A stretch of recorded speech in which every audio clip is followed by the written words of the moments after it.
Hi, നമസ്കാരം. ഇന്ന് രാവിലെ തൊട്ടിട്ട് നമ്മളെല്ലാവരും അറിഞ്ഞുകൊണ്ടിരിക്കുന്ന ഒരു വലിയ ദുരന്തമാണ് വയനാട് ദുരന്തത്തെ പറ്റിയിട്ട്. എന്താ പറയുക, ആ ഒരു ഓരോ വീഡിയോസും ഓരോ സെക്കൻഡിലും നമ്മൾ വാർത്തയിലും എല്ലാതെയും ഒക്കെ നമ്മൾ അറിയുന്ന സമയത്ത് ഒരിക്കൽ പോലും അറിയാത്ത ആൾക്കാരാണ്, നമുക്കൊന്നും ഒരിക്കലും അറിയാത്ത ആൾക്കാരാണ്. പക്ഷെ ആ വാർത്ത കാണുമ്പോൾ അറിയാതെ കണ്ണ് നിറഞ്ഞു പോയി, നെഞ്ചൊക്കെ ഒരു വല്ലാത്തൊരു വേദന അനുഭവപ്പെടുന്ന ഒരു അവസ്ഥ, സഹിക്കാൻ പറ്റുന്നതിലും വലിയൊരു അവസ്ഥയാണ്. ഇങ്ങനത്തെ ഒരു അവസ്ഥ പടച്ചവൻ ആർക്കും ഒരു ദേശത്തും ഒരാൾക്കും വരുത്താതിരിക്കട്ടെ എന്ന് നമുക്ക് പ്രാർത്ഥിക്കാം.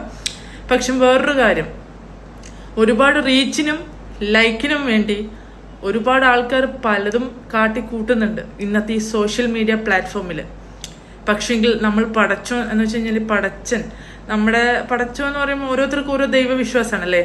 ആ ദൈവത്തെ കൂട്ടുപിടിച്ചിട്ട് നിങ്ങൾ റീച്ച് കൂട്ടാൻ വേണ്ടിയിട്ടുള്ള കാര്യങ്ങൾ ചെയ്യാൻ നിൽക്കരുത്.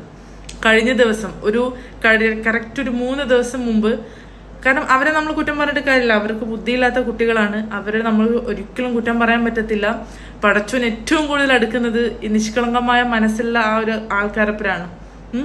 അപ്പൊ അവരെ കൊണ്ട് ഇത് ചെയ്യിപ്പിക്കുന്നത് വീട്ടുകാർ അവർക്ക് റീച്ച് കിട്ടാനും അവരൊക്കെ ഒന്ന് ആൾക്കാരുടെ മുമ്പിൽ വലിയൊരു ഇതാവണം എന്നുള്ള രീതിയിലാണ്. അപ്പം അവരത് ചെയ്യുമ്പോൾ അങ്ങനെ പറയാനോ അല്ല അങ്ങനെ ചെയ്യാനോ അല്ല അവർ ചെയ്യുന്ന തെറ്റുകൾ ചൂണ്ടിക്കാണിക്കാനോ വീട്ടുകാർക്ക് പറ്റണം. ഇപ്പം എന്തായി, ഇപ്പം അവരെന്താണോ അന്ന് അതിൽ പറഞ്ഞത് അതുപോലെയാണ് നടന്നിട്ടുള്ളത്. ജസ്റ്റ് ഞാനൊരു ഓഡിയോ ക്ലിപ്പ് കേൾപ്പിക്കാം.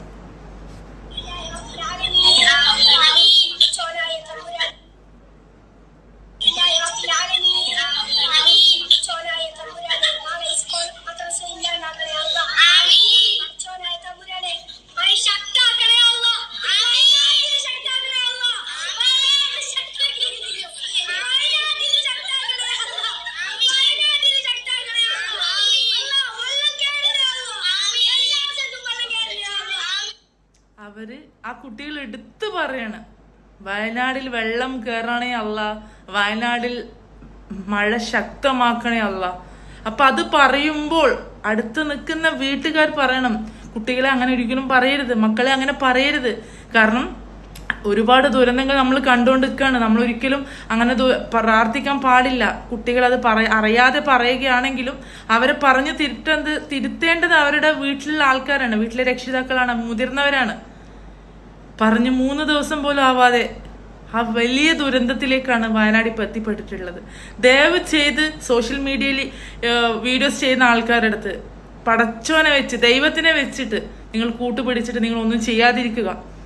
ഓക്കെ, മനുഷ്യന്റെ ജീവൻ അത്രയും വിലയുണ്ട്, മനുഷ്യന്റെ ഓരോ ജീവനും അത്രയും വിലയുണ്ട്. അത് ഇനിയെങ്കിലും നിങ്ങളൊന്ന് മനസ്സിലാക്കണം പ്ലീസ്.